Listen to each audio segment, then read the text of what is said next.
సింధూర్ ఇది ప్రతి భారతీయ మహిళ తన నుదుటి మీద ధరించే కుంకుమ. ఇది మన దేశ మహిళలకి కాదు, ఈ దేశానికి ఒక పెద్ద గౌరవం. అలాంటి గౌరవాన్ని పహల్గాం దాడిలో పాకిస్తాన్ ఉగ్రవాదులు అగౌరవపరిచారు. నీ భర్తను నీ కళ్ళ ముందే చంపుతున్నాం, నీ పిల్లలను నిన్ను వదిలిపెడుతున్నాం. వెళ్ళు, నీ మోదీతో అలాగే నీ దేశ ప్రజలతో చెప్పు, హిందువులను చంపుతామని అని పహల్గాంలో ప్రగల్భాలు పలికారు ఆ ఉగ్రమూకలు. పహల్గాం పార్క్లో ఉన్న హిందూ మగవాళ్లను నిర్దాక్షిణ్యంగా పాయింట్ బ్లాంక్లో గన్ పెట్టి కాల్చి చంపేశారు. హిందూ మహిళల సింధూరాన్ని చెరిపేశారు. అందుకే మన దేశం ఇప్పుడు ఆపరేషన్ సింధూర్ పేరుతో ప్రతీకారం తీర్చుకుంది.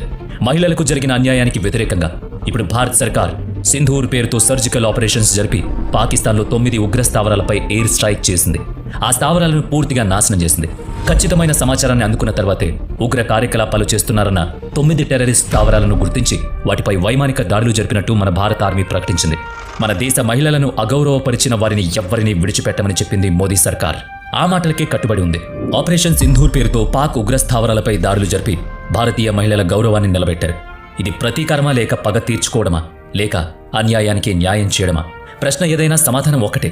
మన దేశ మహిళలను ఎవరైనా అగౌరవపరచాలని చూస్తే వాళ్ళు ఎవరైనా సరే ఇలాగే జరుగుతుందని పాక్లో ఉన్న 9 ఉగ్ర స్థావరాలపై దాడి జరిపి ఈ ప్రపంచానికి తెలియజేసింది భారతదేశం. ఆపరేషన్ సింధూర్ నిజంగా ఈ పేరు వింటేనే ఇప్పుడు మన భారతీయులందరికీ రోమాలు నిక్కబుడుచుకుంటున్నాయి.